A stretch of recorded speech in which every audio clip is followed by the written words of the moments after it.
안녕하세요. 예스더입니다. 오늘의 주제는 다른 사람들의 관심을 먹고 사는 사람들이에요.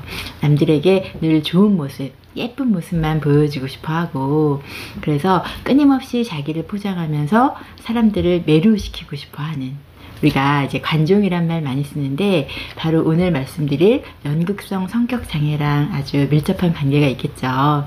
연극성 성격장애의 특징과 진단 기준, 또 원인과 치료, 그리고 본인 스스로 조금이라도 개선할 수 있는 방법들에 대해서 말씀드릴게요.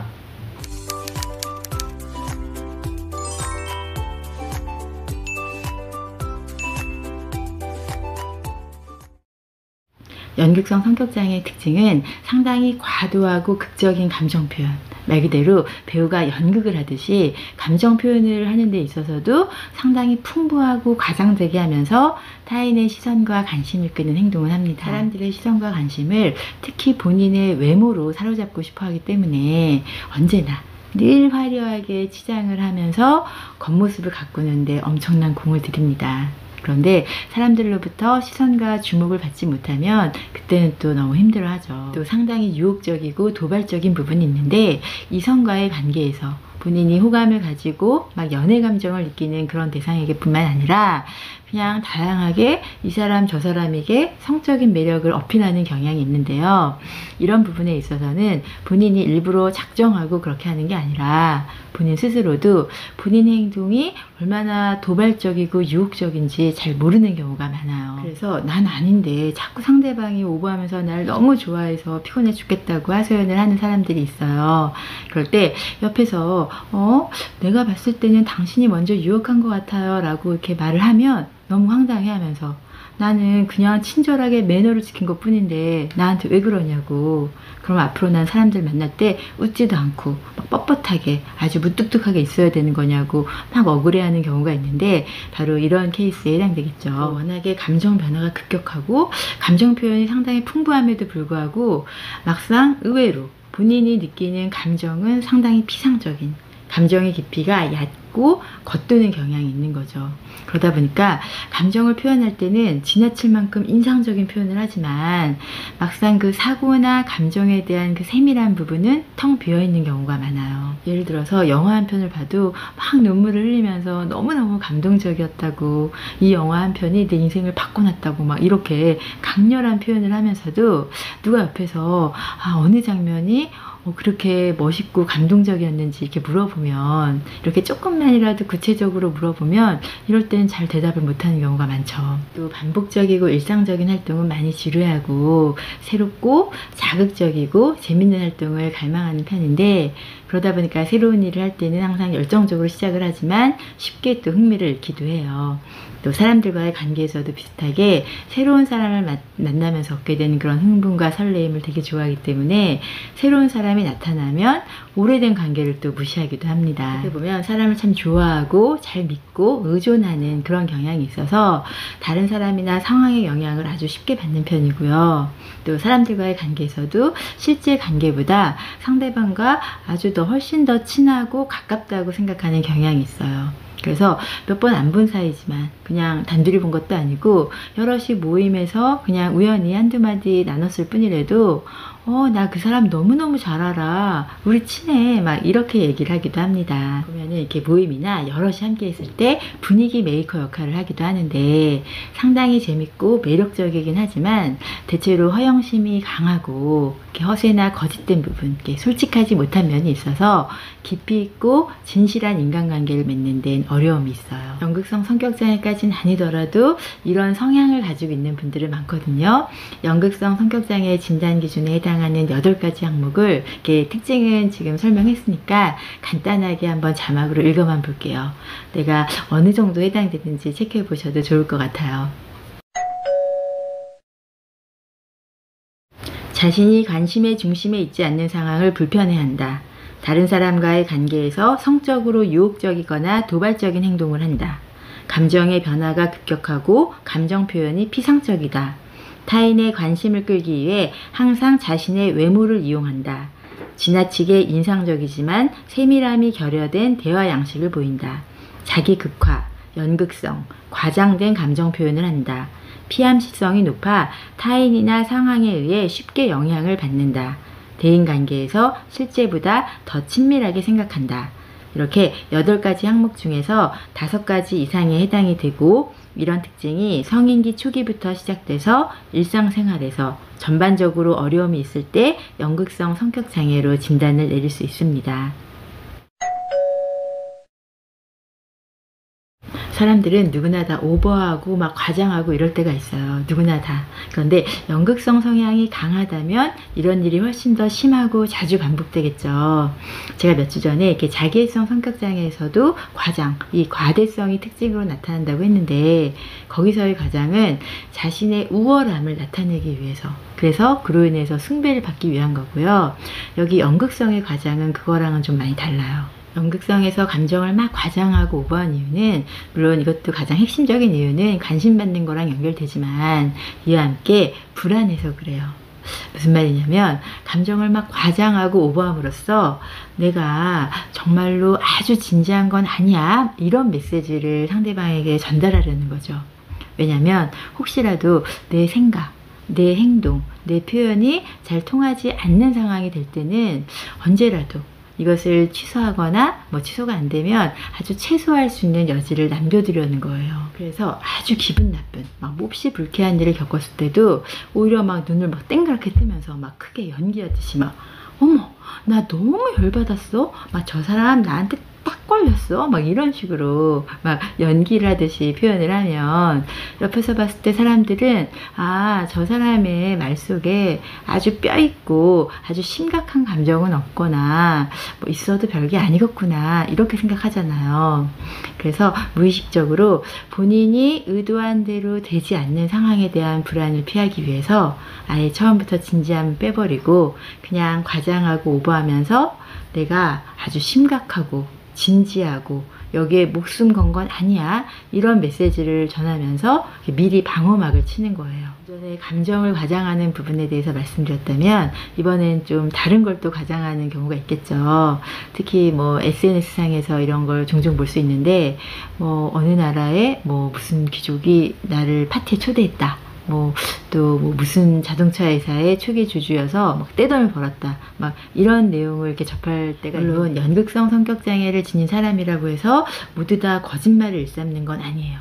중요한 건 타인의 시선과 평가가 너무너무 중요한데, 본인이 느끼는 실제 내 모습으로는 다른 사람들로부터 이렇게 관심과 주목받기가 어렵다고 느껴지니까 현실 속의 내가 아닌 공상 속에 또 다른 나를 만들어내는 거죠. 그런데 현실과 공상에는 당연히 차이가 있겠죠. 이들에게 있어서 이 차이와 이 간격을 메우는 도구가 거짓말, 가짜 인생, 연기 인생이라는 거예요. 같은 거짓말이라도 연극성 성격장애에서 나타나는 거짓말은 지난주 반사회성 성격장애에서 나타나는 거짓말처럼 누군가를 속여서 무슨 이익을 얻기 위한 게 아니라 오로지 사람들의 관심과 주목을 받기 위한 거예요.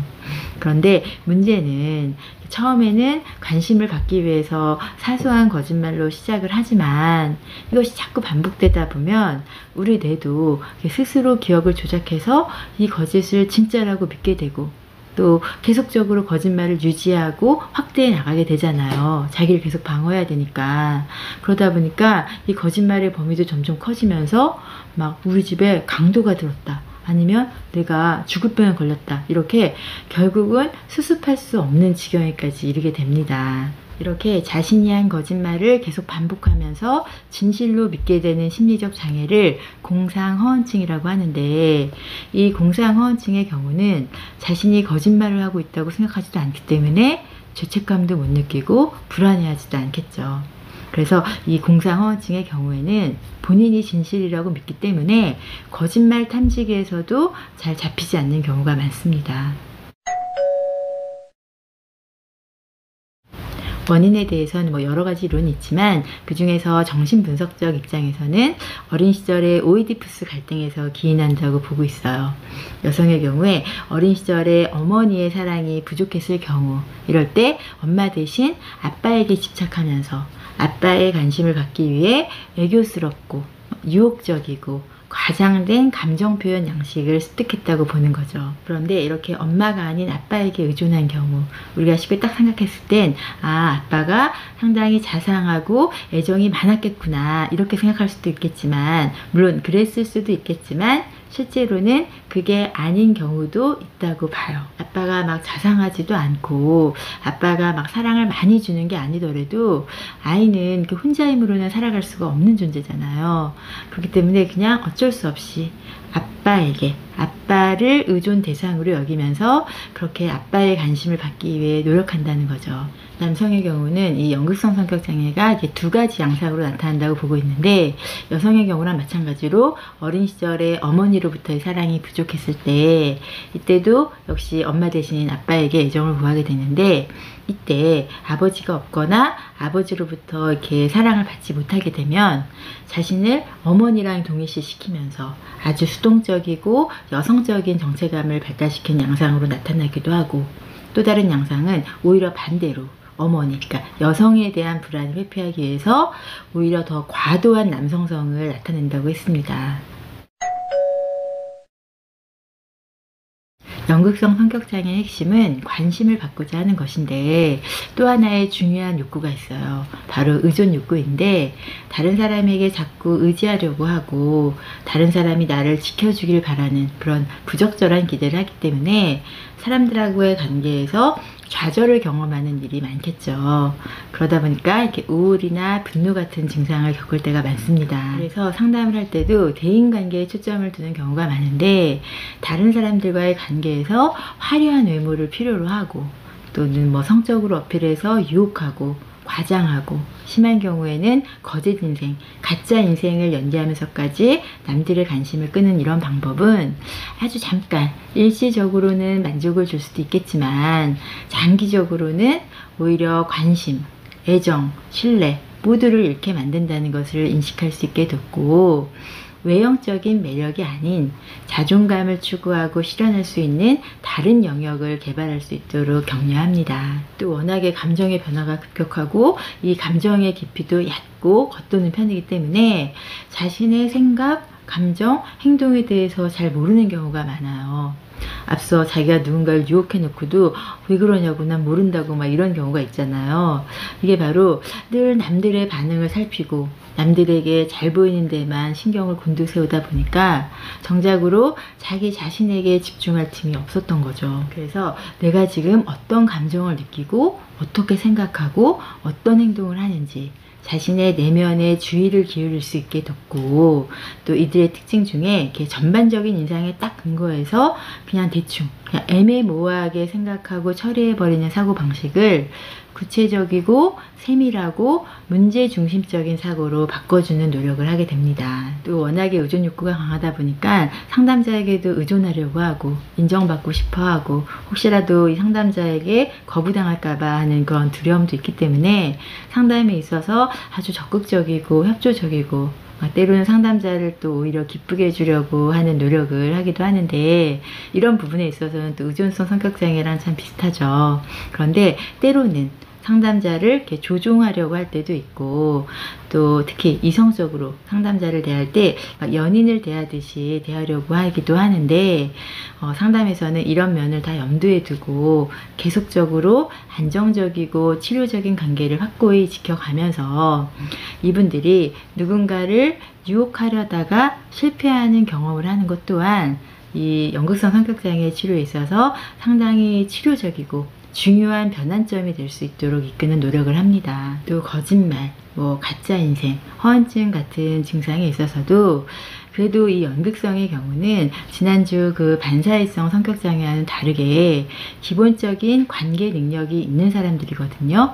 그렇기 때문에 상담자와 안정적이고 치료적인 관계 안에서 오랫동안 심층적인 상담을 꾸준히 받게 되면 상당한 도움을 받을 수 있습니다. 연극성 성격장애가 아니더라도 사람들은 누구나 남들로부터 관심을 받고 싶어 해요. 그런데 내가 사람들로부터 관심받고 막 주목받지 못해서 너무 힘들고 괴롭다면 이것을 극복하는 가장 최선책은 자기 자신과 마주하는 시간을 자주 많이 갖는 거예요. 나 자신과 마주하는 시간을 갖는다는 게 처음에는 쉽지가 않고 또 혼자니까 재미도 없고 외로움을 느낄 수도 있어요. 그런데 이런 모든 상황, 모든 감정을 느낀다는 것은 진정으로 나 자신과 마주하고 있다는 증거거든요. 이런 시간을 자주 가지면서 혼자만의 활동을 하나씩 늘려가 보시길 권해요. 앞서 말씀드렸듯이 연극성의 경우는 자꾸만 새로운 자극을 외부에서 구하거든요. 참신하고 즐겁지 않으면 금방 공허해지고 쉽게 시들해져 버리는 특성이 있는데, 우리 인간은 강렬한 자극이나 짜릿한 행분 없이도 행복을 느낄 수 있는 존재예요. 혼자만의 시간, 혼자만의 활동을 조금씩 늘려가되 너무 자극적인 게임을 하고 하루 종일 스마트폰으로 영상을 보고 이런 활동 말고 일기를 쓰거나 독서를 하거나 반려견과 산책을 하거나 이렇게 평범한, 짜릿하고 자극적이지 않은 평범한 활동을 나 혼자서도 즐길 수 있게 되면 정신적인 균형 감각은 상당히 건강하게 회복된 거라고 말씀드리고 싶어요. 무엇보다 현재의 내 모습, 내 위치를 부정해서는 안 되겠죠. 왜냐하면 사람들은 누구나 강점과 잠재력을 가지고 있기 때문이에요. 그런데 내 모습을 부끄러워하고 자꾸 감추려고 하다 보면 내가 가지고 있는 진짜 매력, 내 강점과 잠재력을 모두 포기해야 되는 상황과 같겠죠. 남들에게 좋게 보이기 위해서 굳이 내 모습도 아닌 가짜를 만들고 꾸미고 과장하느라 내가 가지고 있는 진짜 개성, 매력, 능력, 강점을 놓쳐버리는 실수를 하면 안 됩니다. 제가 왜 이런 말을 하냐면, 특히 연극성의 경우 단점을 잘 보완하기만 하면 상당히 멋진 사람이 될 수 있기 때문이에요. 밝고 명랑하죠. 다정다감하고 사교적이죠. 매력적인 외모에 유머 감각 있고 또 순수하고 풍부한 감성까지. 누구든지 이 사람들을 만나면 즐겁고 기분 좋아지고 또 만나고 싶어질 만큼 충분한 매력을 가지고 있는 게 바로 이 연극 성향의 잠재력이기 때문이에요.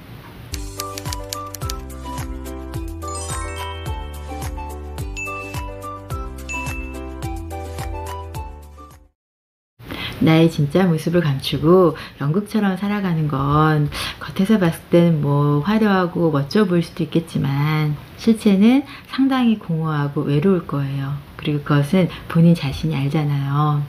또 어릴 때는 그렇게 살아가는 게 사는데 또 도움이 됐을 수도 있겠지만 성인이 된 이후까지 계속 그렇게 사는 건 도움이 되기는커녕 오히려 나와 내 주변 사람을 힘들게 하는 걸 수 있거든요. 그러니까 이제라도 조금씩 개선할 수 있는 방법을 찾아보면 어떨까요? 시간도 오래 걸리고 또 혼자 힘으로는 어려울 수도 있기 때문에 심리 상담이나 전문가의 도움을 받는 건 좋은 선택일 수 있어요. 그렇다고 해서 저한테 연락을 달라는 건 아니고 누구라도 본인이 편안하고 안정감을 느끼고 신뢰할 수 있는 상담사를 만나셔서 시간이 좀 걸리긴 하겠지만 그래도 한 번뿐인 인생인데 잘 치료하셔서 연극 속의 주인공이 아닌 내 인생의 주인공이 되시길 원합니다. 감사합니다.